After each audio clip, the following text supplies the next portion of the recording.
nós estamos no meio de uma série falando sobre os dizeres eu sou de Jesus. Nós falamos, essa já é a quarta mensagem, nós tivemos 3 mensagens a respeito dos dizeres eu sou que Jesus falou. Nós passamos várias coisas, eu vou fazer uma breve recapitulação aqui para você, mas vale a pena lembrar, se você ainda não o fez, no nosso aplicativo lá da Bíblia, você tem acesso às coisas que a gente está colocando nas mensagens, e lá tem também um plano de leitura. É bom que você leia a Bíblia em casa. Por incrível que pareça, a gente precisa falar isso, é bom que você leia a Bíblia em casa. Lá tem 2 planos de leitura sobre o Evangelho de João. Então, está sugerido lá, você pode usar, leia o Evangelho de João, que é onde estão todos esses dizeres eu sou, porque isso vai te ajudar. Nessas últimas 3 mensagens, nós falamos a respeito do nome de Deus no Antigo Testamento e como que as palavras de Jesus, quando ele fala eu sou X, Y e Z, se assemelha ao nome de Deus. E aí nas últimas 2 mensagens, nós falamos sobre o pão do céu. Quando Jesus falou eu sou o pão do céu, eu sou maior do que o maná, eu sou maior do que a Torá, eu sou maior do que a lei, só eu dou sustento, eu sou o pão do céu. Esse era o capítulo 6 de João. E hoje eu vou ser bem breve, nós vamos passar um pouquinho do capítulo 6, mas os versículos de hoje, na verdade, eles são a conclusão da mensagem. Eu acho que é importante você entender o contexto dessa mensagem hoje, porque o versículo que a gente vai ler como base da mensagem, na verdade, esses 2 versículos são a conclusão dessa mensagem. Então, os versículos que a gente vai ler, se você quiser abrir a sua Bíblia aí, está em João, capítulo 7, do versículo 37 a 39. Hoje, diferente da maioria das mensagens, o texto é bem pequeno, e esse texto é a conclusão dessa história toda que vai acontecer, que eu vou te contar já já. Então, se você quiser abrir a sua Bíblia, João capítulo 7, do versículo 37 até o 39. Enquanto você deixa ela aberta aí, eu quero te passar um pouquinho do contexto, para você entender a história. João capítulo 6, Jesus falou que ele era o pão do céu. E aquilo ali escandalizou as pessoas, porque uma das frases que ele falou foi: ninguém vem para mim, se o Pai que me enviou não o trouxer. Durante a semana, nós discutimos no Conexão vários assuntos a respeito dessa frase, João 6,44. Um dos assuntos mais polêmicos é que nós não temos o poder de falar assim, eu vou. Deus é que tem que trazer. Isso aí gerou uma bagunça danada na cabeça das pessoas. Se você não participa dos Conexões, eu te encorajaria a participar dos Conexões, porque lá é que a gente aprende. Aqui às vezes não dá pra gente discutir isso tudo, mas lá a gente acaba aprendendo bastante. E aí nós falamos a respeito dessas 2 frases. Isso tudo escandalizou os caras, a ponto de que a maioria deles se desviou. E aí foi uma outra pergunta que a gente fez: como pode um cristão se desviar? E aí a maioria deles se desviou e não continuou caminhando com Cristo. Aí nós chegamos no capítulo 7. No capítulo 7, começa a acontecer em Jerusalém, em Judeia, um festival que é o maior festival dos judeus. Por que você precisa entender isso? Você vai ver já quando a gente começar a ler. Os judeus, eles têm um calendário diferente do nosso, mas eles têm vários feriados no calendário deles. Basicamente 7 feriados, 4 no começo do ano e 3 no final do ano. Esses feriados todos acompanham as atividades agrícolas que eles tinham. Isso faz parte da cultura judaica. E normalmente no final do ano deles, os judeus tinham o costume de ter o maior festival de todos, que é esse que a gente vai estudar agora em João capítulo 7. Então os meio-irmãos de Jesus falaram para ele: olha só, se você está achando que você é profeta mesmo, que você vai fazer a parada, vai fazer acontecer, você devia ir para a Judeia, porque agora não tem ninguém aqui. É como se estivesse rolando Rock in Rio no Rio de Janeiro, e aí a gente tem uma novidade para contar, e Volta Redonda está morta, todo mundo foi pro Rock in Rio. Aí o cara está aqui fazendo um milagrezinho aqui, cura um, cura outro, aí chega o irmão dele e fala assim: cara, aqui não vai vingar nada, porque Volta Redonda não tem ninguém aqui, mano, tá todo mundo no Rock in Rio. Você tem que pegar o ônibus, vai lá pro Rio de Janeiro, dentro da muvuca, e lá na muvuca você faz isso aí que você está fazendo. Aí você vai ver seu ministério explodir. Essa era a ideia que os irmãos de Jesus falaram para ele. Aí Jesus fala o seguinte: não, se eu for agora vai dar rolo, porque se eu for agora eles já estão me perseguindo, porque já entenderam que eu estou quebrando o sistema deles. Se eu aparecer lá agora, na porta da cidade, no portão da cidade, eles vão me matar. Os judeus, eles tinham um costume que era o seguinte: eles tinham que reviver os festivais. Quando eles estavam no deserto, lá no Antigo Testamento, por isso que foi importante a gente entender por que Deus falou do nome dele, Yahweh. Quando eles estavam lá no deserto, Deus falou para eles o seguinte: vocês vão entrar numa terra, e nessa terra eles já têm vários costumes. quando vocês chegarem lá, vocês vão se deparar com o carnaval, com o Natal, com a Páscoa, tudo que eles já têm. E eu não quero que vocês se misturem. Deus falou para eles o seguinte: eu não quero que vocês se misturem. Eu quero que vocês façam o próprio carnaval de vocês, o próprio Natal de vocês. Então eles tinham a comunidade que já vivia lá em Jericó, a comunidade que já vivia nessas cidades. Eles tinham as festas da colheita, eles tinham as festas da fertilidade. E Deus falou: não, vocês vão ter as próprias de vocês. E aí, se você ler Levíticos capítulo 23, que a gente não vai ler agora, você vai ver Deus dando a ordem das festas para eles. Pô, no primeiro festival é esse, segundo festival é esse, e eles têm vários importantes, várias festas, vários feriados, mas a maioria das festas dos judeus demorava muito, era muito tempo, era uma semana e por aí vai. E desses vários festivais que eles tinham, 3 eram os mais importantes. Esses 3 eram os mais importantes. O primeiro é o que a gente conhece como Páscoa, que em inglês a gente fala Passover, em hebraico a gente fala Passer. Esse festival era o que lembrava quando eles estavam fugindo na última praga no Egito. Quem aqui conhece a história das pragas do Egito?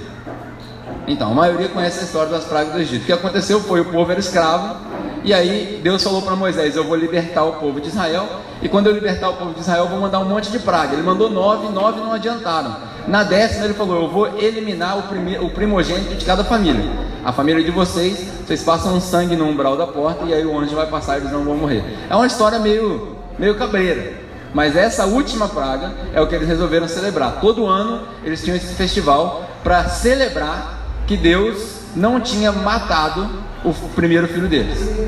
Essa é uma. A segunda era um festival chamado Shavuot, que nesse festival tinha um dia que eles celebravam o dia da expiação, que era o dia diferente de nós. Eles não iam para a igreja todo domingo, eles iam para a igreja uma vez por ano. Eles tinham uma comunidade deles, rural, que plantava, que fazia tudo, e uma vez por ano todo mundo ia para Jerusalém, todo mundo ia lá para o templo, chegava lá na frente do templo com aquele monte de sacerdote da tribo de Levi, e falava: está aqui o meu boi, está aqui o meu frango, está aqui a minha linguiça, a contribuição para o churrasco, faz aí o sacrifício para poder perdoar os meus pecados. Era assim, porque Deus tinha falado que tinha que rolar o sacrifício de um animal para poder perdoar os pecados. Então, cada um trazia um pouquinho, igual a gente faz no nosso churrasco, cada um trazia um pouquinho e dava na mão dos sacerdotes. Os sacerdotes levavam tudinho para uma pessoa, e essa uma pessoa tinha acesso a esse espaço onde teoricamente acontecia o perdão dos pecados. Como que funcionava? Estava o templo, todo mundo reunido do lado de fora, mas todo mundo é todo mundo, não é isso aqui de gente não. Eram 4, 5, 6 milhões de pessoas em volta daquele templo, gigantesco. Pensa num templo do tamanho de uns 5 aéreos desse, e aí todo mundo lotado lá de fora.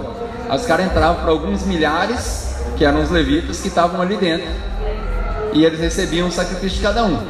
Ali eles pegavam aquilo tudo, chegava para o sumo sacerdote e falava: agora é a hora. Aí ele ia nesse um dia, chamado Yom Kippur, era um dia do festival que os caras falavam assim: agora é a hora, o cara vai entrar, todo mundo parava. Vamos ver o que vai acontecer. Porque ele entrava, e se ele tivesse com algum pecado, ou se algum pecado do povo não fosse perdoado por Deus, ele morria lá dentro. Diz a lenda que ele ia amarrado numa corda, que se ele não conseguisse voltar inteiro, eles puxavam o cara, porque ninguém podia entrar, só ele podia entrar. Esse era quase o ápice das festas de Israel. No final do ano, depois da colheita ter acontecido, já estava tudo, os caras já estavam agradecidos pela colheita, pela chuva, tudo isso. Aí eles faziam essa cerimônia. Quando o cara saía, os pecados foram perdoados, todo mundo... E aí começava o que a gente chama da festa dos tabernáculos. A festa dos tabernáculos é que depois que o pecado foi perdoado, eles lembravam do tempo que eles moravam no deserto. 40 anos depois de ter saído do Egito, eles ficaram no deserto, morando em cabaninhas. Então até hoje, se você for em Israel por volta de setembro, outubro, você vai ver milhares de pessoas do mundo inteiro, judeus, que vêm e montam uma cabaninha de bambu e ficam morando ali durante 5, 6, 7 dias. Eles ficam ali, e para eles o judeu tem o costume não de celebrar o feriado, mas de reviver o feriado. Então tem que ser tudo literal. Eles vão lá, constroem. Se eles não vão para Israel, quem é judeu de verdade constrói um sukkah, que é isso que chama, porque o feriado chama Sukkot, e ele constrói um sukkah, uma casinha no quintal dele, e fica lá o dia inteiro acampando. ele e a família dele. E aí eles comem as frutas que tinham que comer, fazem os rituais que tinham que fazer, todos os homens tinham que ficar abanando uma folhinha de palmeira, era um ritual que Deus tinha mandado. E aí você começa a perceber o contexto da Bíblia. Quando Jesus entra na entrada triunfal, por que eles estavam abanando a folha da palmeira? Porque aquilo ali significava que os judeus estavam mandando a bênção deles para o resto do mundo inteiro. Por que Jesus passa por cima das folhas da palmeira? Tudo isso você entende, eu espero que você vai entender quando a gente acaba essa série. Tudo isso é contexto. E aí rolou o dia da expiação. Aí começa o feriado, ou a festa dos tabernáculos, que ia por 7 dias. 7 dias esses caras ficavam, eles tinham vários rituais, de manhã, de tarde e de noite. E eles ficavam ali, todo mundo espalhado. Quando chegava de noite, a cidade ficava acesa. Os caras botavam pensa numas torres dessas daqui, com as bolas de fogo em cima da torre, que iluminava o negócio, não tinha uma sombra. Não tinha uma sombra na cidade. E aí por isso você vai entender quando a gente continuar a leitura desse João 7, por que Jesus fala, eu sou a luz do mundo. Na próxima mensagem você vai entender isso. Faz parte desse contexto que eu estou te explicando. E ali a cidade está toda iluminada, todo mundo dançando, existia uma inversão de valores, agora os homens estão dançando, as mulheres observando, uma bagunça danada, todo mundo gritando, alegre, porque Deus perdoou os pecados, e eles fazem isso durante 7 dias. No último dia, eles fazem todos os rituais de novo, e repetem o último ritual do dia, que é o ritual da libação. Eu sei que você está falando assim, virou sinagoga judaica isso aqui agora? Calma, você vai entender. No último dia, eles repetem o último ritual. Todo dia de noite tinha esse ritual, que era o ritual da libação, que era o quê? O sumo sacerdote saía para o meio da galera, que agora os pecados estão perdoados. Vinha todo mundo, milhares de pessoas, milhões de pessoas, e eles andavam até uma piscina de Siloão, ou piscina de Siloé, talvez você já tenha visto isso na sua Bíblia. João capítulo 9, quando Jesus cura o cego, ele fala, vai lá e lava os seus olhos na piscina de Siloé. Essa piscina ficava a mais ou menos 1 quilômetro de lá da onde ia acontecer a celebração. Imagina 6, 5, 4 milhões de pessoas que seja, andando 1 quilômetro um atrás do outro, festejando e gritando que Deus é bom, aleluia. E nesse caminho eles iam cantando várias coisas. Por exemplo, uma das coisas que eles cantavam era o Salmo de 113 a 118. Se você tiver curiosidade de fazer isso, agora você vai ler esses salmos diferentes. Esses salmos chamam uma coleção de músicas chamada Halel, da onde a gente tira a palavra aleluia. Quando a gente fala aleluia, que significa glória a Deus, essa palavra vem desses salmos, essa coleção de música 113 a 118. Quando você chegar em casa, leia e pensa no povo com os pecados perdoados, voltando dessa celebração. Era isso que eles estavam fazendo. E aí eles iam lá para a piscina. Chegava na piscina, o sumo sacerdote que pegava dessa piscina, que aparentemente era mágica, pegava um jarro de água e voltava com esse jarro de água na tentativa de, no meio de milhões de pessoas, sem derrubar aquela água, voltava até o templo, mais 1 quilômetro andando, 600, 700 metros, todo mundo atrás dele, todo mundo espremido. Lembra quando Jesus está andando no meio da multidão e ele fala assim, quem me tocou? Aí os discípulos falam assim, todo mundo te tocou, tá todo mundo te esbarrando. Vocês lembram dessa passagem? Da mulher que tinha um problema de sangue? É a mesma coisa, todo mundo, e o cara tentando segurar aqui, todo mundo pra lá, e aí os levitas com as trombetas, que eram um monte de chifre, soando aquele negócio, igual essa buzina que tocou aqui, era aquele som, era desse jeito, os caras andando, não tinha música, aí vinha os caras tocando flauta, os caras tocando harpa, os caras gritando, uma bagunça boa, um carnaval, imagina o carnaval, era isso, aquela procissão, e os caras caminhando pro templo. Quando chegava no templo, os caras subiam a escada, e lá de cima tudo parava. Quando o sumo sacerdote chegava no último degrau e parava aqui, todo mundo fazia assim. Imagina, milhões de pessoas, deve ter demorado uns 5 minutos para todo mundo ficar quieto. Aí o sumo sacerdote pegava aquela água, um outro sacerdote chegava com um jarro de vinho, e aí eles despejavam a água aos pouquinhos. E aquilo ali era um símbolo, porque eles tinham que reviver os festivais, não só celebrar, era um símbolo de que Deus providenciou água para eles no deserto, para que eles não morressem. Então, olha o ciclo, eles eram escravos, foram libertos, o filho não morreu, o pecado foi perdoado, foram para o deserto, viveram nas cabanas durante 40 anos, isso tudo aconteceu nessa celebração. No 7º dia, eles repetem esse ritual e no final, eles jogam água para mostrar que Deus não abandona, que Deus provê, que Deus vai trazer água, que Ele é água, tudo isso. E aí, depois que aquela água escorre junto com sangue, escorre a água, escorre o vinho, aí eles celebram pela última vez. Por que eu contei isso tudo para vocês? Você está com sua Bíblia aberta em João capítulo 7. É nesse contexto que Jesus chega. Quando ele chega no último dia da festa, eles tinham provavelmente, nesse contexto aí, eles já tinham dado 7 voltas em volta do templo com aquelas milhões de pessoas, porque eles tinham que reviver as voltas em volta de Jericó, e estava prestes a derrubar aquela água, naquele silêncio que está todo mundo assim, vai derrubar a água. Jesus sobe na parada, provavelmente apareceu na frente do sumo sacerdote, e aí ele fala assim: ei! Assim ele fala. O pessoal achou que eu ia pentecostalizar agora, né? Não é Pentecostes, não. O que aconteceu? Pentecostes já passou, foi no começo do ano. Agora nós estamos no tabernáculo. Jesus subiu. Ei! Aí todo mundo olhou. Porque o cara quebrou a cerimônia, é louco. Vai vir a polícia, vai tirar ele. Aí ele fala assim: vocês estão achando que essa água aí vai matar a sede de vocês? Vocês estão celebrando uma parada errada. O que vocês têm que celebrar sou eu.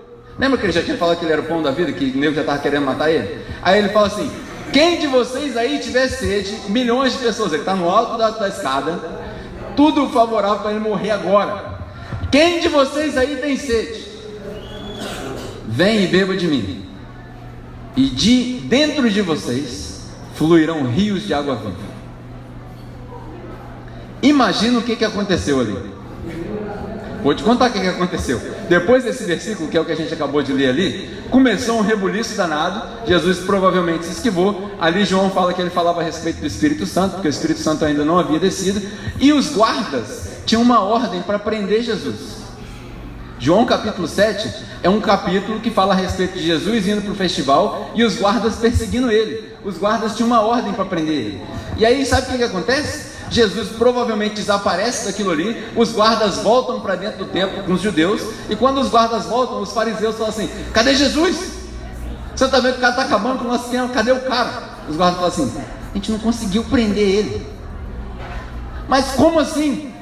Vocês são centenas de guardas, ele é um só, ele bateu em todos vocês? Não, nunca ninguém falou igual ele, não teve como. A gente até tentou, mas na hora que ele falou que ele era água, aí a gente lembrou da história. Lembra daquela samaritana? Imagina eles falando, porque aquela mulher samaritana de João capítulo 4, se você já leu, Jesus teve uma interação com uma mulher no poço. Aquela mulher estava no lugar errado, na hora errada, com a pessoa errada, no contexto errado, e aí encontrou com Jesus. E aí Jesus fala para ela: se você soubesse quem é que está te pedindo água, você não ia me negar essa água, porque eu sou água. Eu sou a água viva. Aí a mulher tem uma revelação, volta para Samaria, prega em Samaria, a cidade inteira se converte. Você acha que essa notícia ficou baixa? Foi Facebook e Twitter para tudo quanto é lado. Oh, Jesus chegou, Jesus chegou, Jesus. A cidade inteira se converteu. Aí chamaram Jesus, Jesus foi para Samaria, ficou lá um tempo. Aí os caras falaram para Jesus: nós cremos por causa do testemunho dela, mas agora nós seguimos porque você pregou a palavra que pregou. Uau! Aí você lembra daquilo que eu falei semana passada. Existe uma diferença entre aquilo que você lê e aquilo que Jesus falou. Duas coisas diferentes. Nesse contexto todo, os guardas não conseguiram prender Jesus. E aí Jesus fala esses 2 versículos, 3 versículos, 37 a 39, que ele fala: quem de vocês aí tem sede? Se você tem sede, vem e bebe de mim. E se você beber, jamais você terá sede. E de dentro de vocês fluirão rios de água viva. E é nesses 2 versículos aí que eu quero concluir essa mensagem de hoje, se é que a gente já está acabando, essa mensagem de hoje. Primeira coisa que Jesus fala, no último dia da festa, a gente já explicou o que era o último dia da festa. No meio dessa cerimônia, ele para, ele levanta no meio do templo, ele chama atenção, ele contradiz tudo que era para contradizer, e aí ele fala para eles: quem que você tem sede? Uma das coisas que a gente precisa entender é que todo convite de Jesus, ele é inclusivo. Todo convite de Jesus, ele é inclusivo.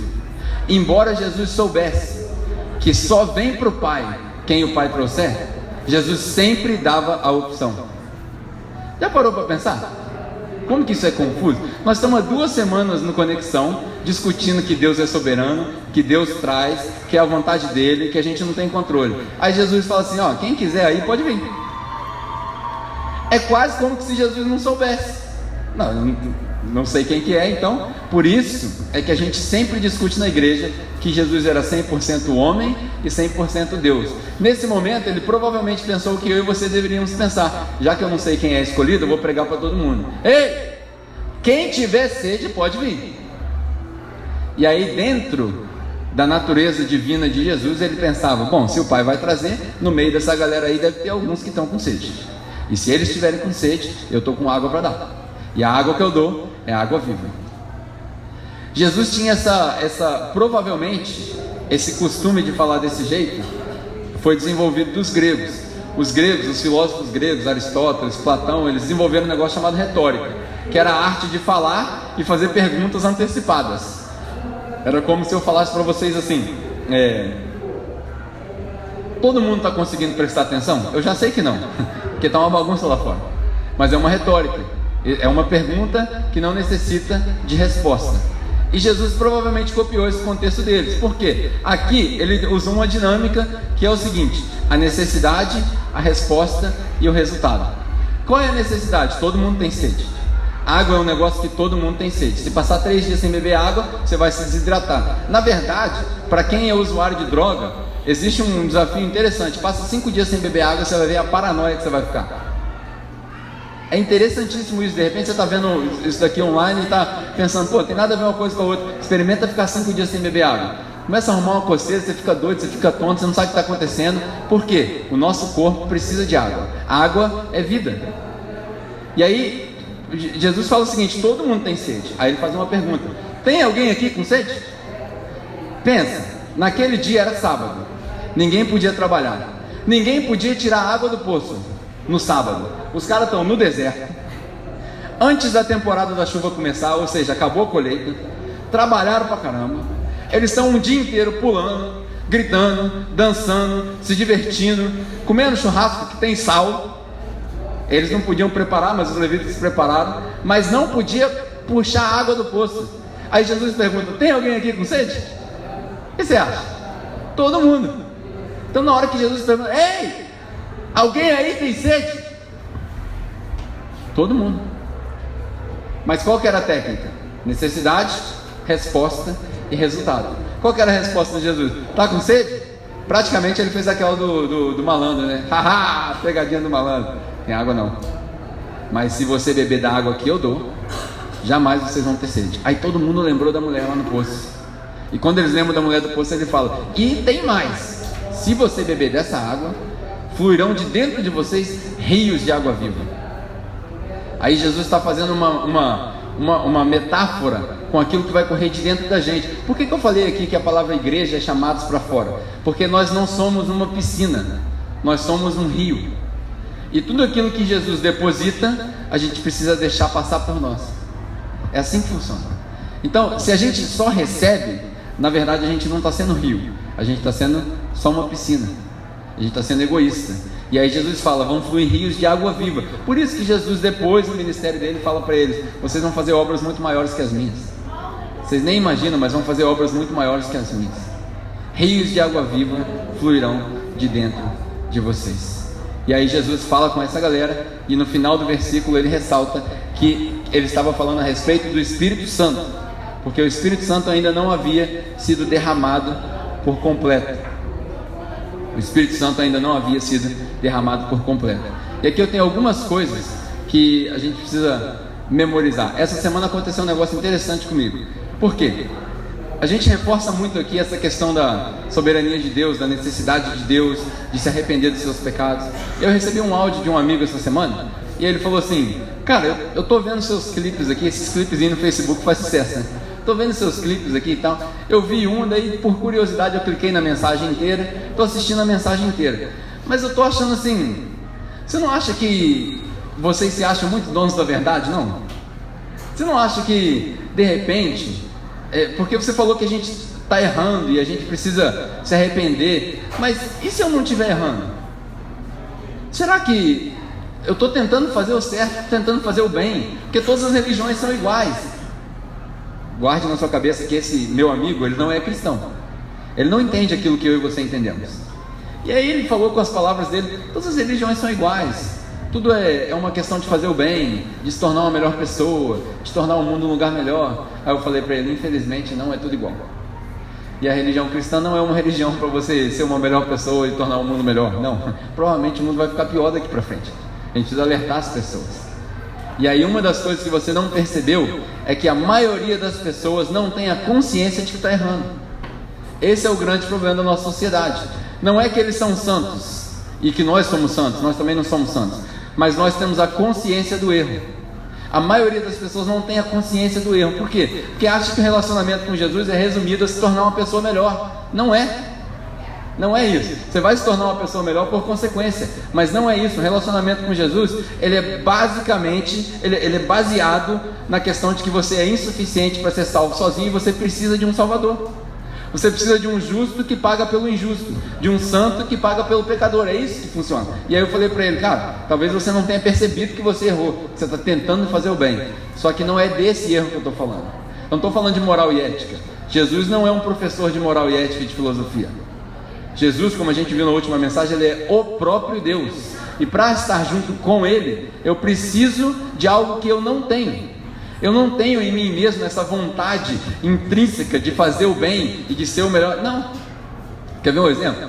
Essa semana eu estava discutindo com as pessoas que o ser humano que não tem o Espírito Santo, lembra da semana passada que eu falei que quem é espiritual discerne as coisas espirituais? Lembra? Por isso que é importante a série. Se você não viu, de repente está assistindo online, vê lá no YouTube.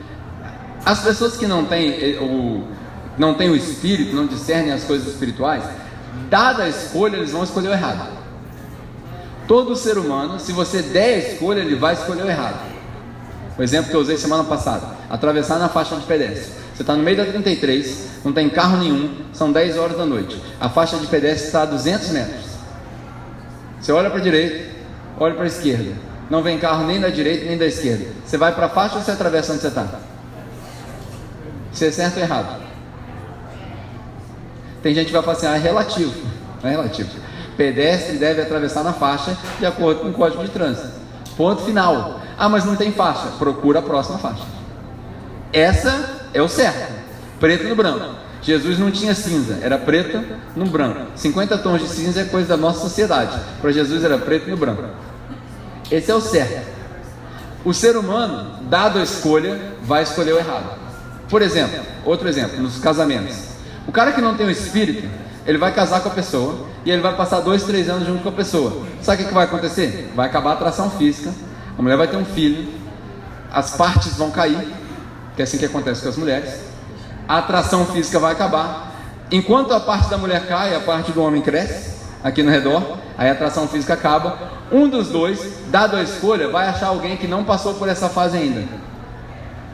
Dado a escolha, se apresentado o pecado, a gente consome.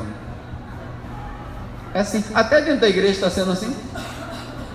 Outro exemplo. Começou uma discussão dentro de casa. Um fala daqui, outro fala dali. Um aumenta a voz, outro aumenta a voz. Dado a escolha, o cara agride a mulher, ou a mulher agride o cara verbalmente. Dado a escolha, a gente faz o errado. Por quê? É aí que a gente precisa entender. Nós somos pecadores por natureza.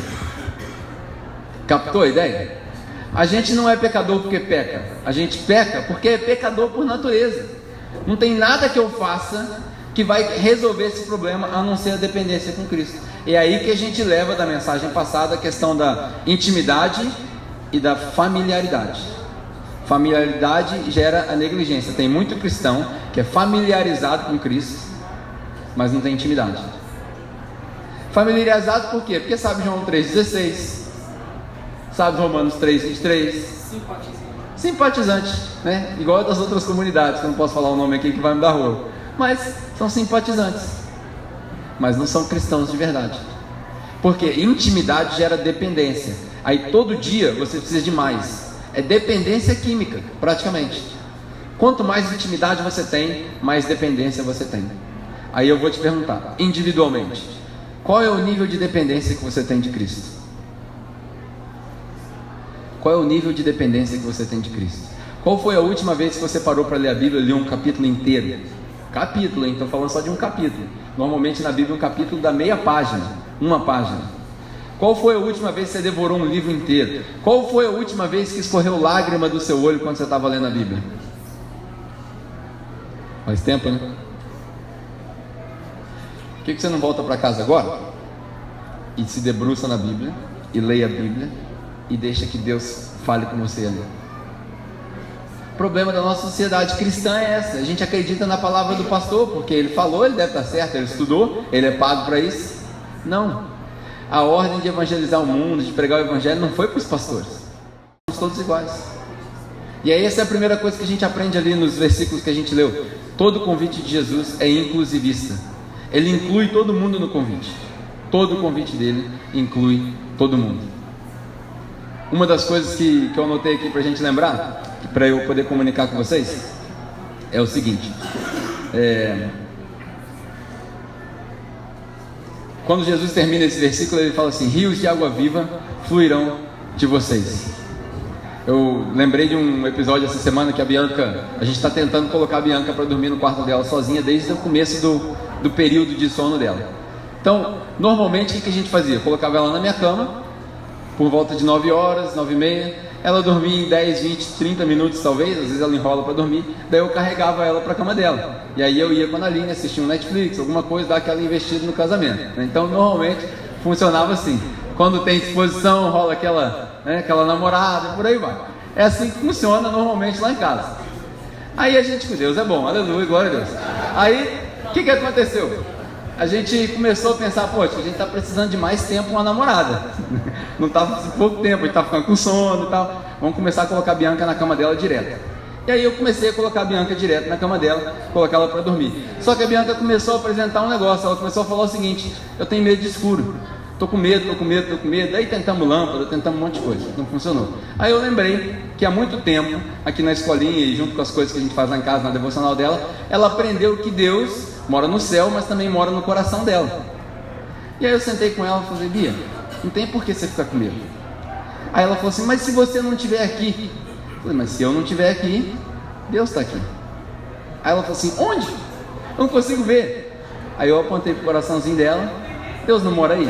Mora. Então se você tiver medo, você fala com Ele, e Ele vai acabar com o problema.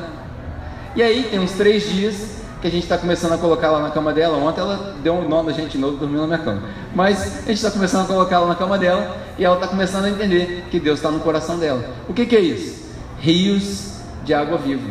Para o nível da criança é isso que ela entende. E para você, na hora que tiver com um problema que é insolúvel, na hora que a depressão bater e que você não vê solução, na hora que as coisas que você tenta resolver não se resolvem por você mesmo, sejam elas espirituais, emocionais, profissionais, é daí que você encontra a suficiência em Cristo. É daí que você encontra o pão, a água que dá vida, que dá zoe, que é vida eterna, que traz uma perspectiva diferente. É daí que você tira os rios de água viva que fluem de dentro de você.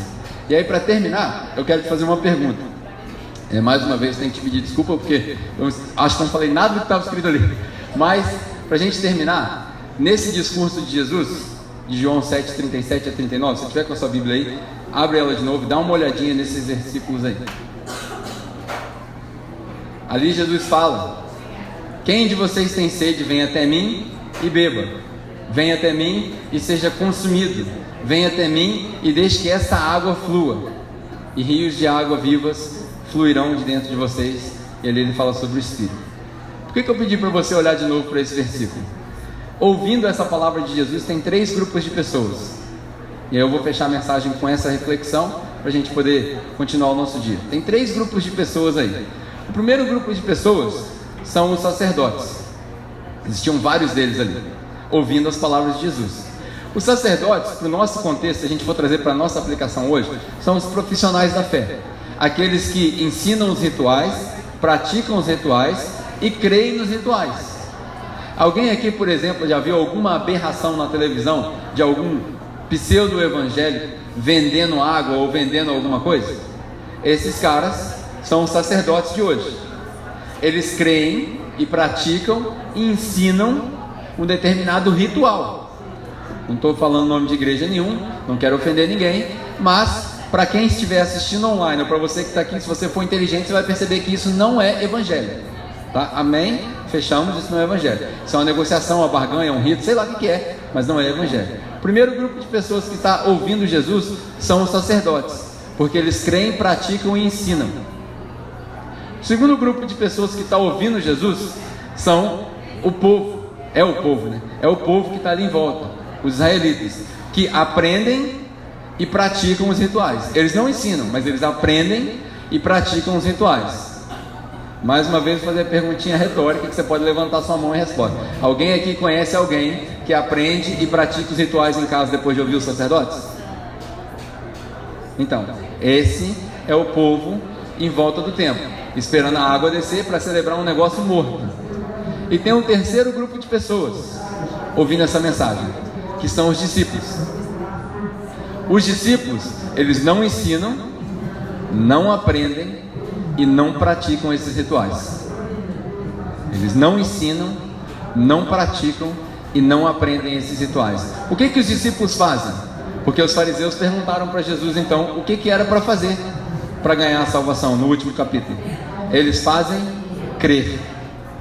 Porque você não precisa fazer nada, você só precisa crer. Os discípulos de verdade não fazem, não praticam e não ensinam nenhum desses rituais. Eles só creem em Jesus. Aí a pergunta, para a gente fechar: qual desses é você? Qual desses é você nessa multidão? Você tem escolha. Você pode voltar para um ambiente onde eles ensinam, praticam e creem nos rituais. Você pode ficar frequentando esses lugares e praticando e aprendendo esses rituais. Ou você pode dizer não para todos eles e só crer em Cristo. Aí você vai enfrentar todas as dificuldades. Vão te chamar de maluco, vão falar que você desviou, vão falar que você é filho do diabo, vão falar que... Enfim, vão falar com um monte de coisa. Porque falaram isso de Jesus também. Chamaram até Jesus de Beelzebub. Chamaram Jesus do próprio diabo. Então, esteja preparado. Essa mensagem é para que você esteja preparado se você quiser ser um discípulo. Não um sacerdote e nem o povo de Israel nesse contexto. Amém?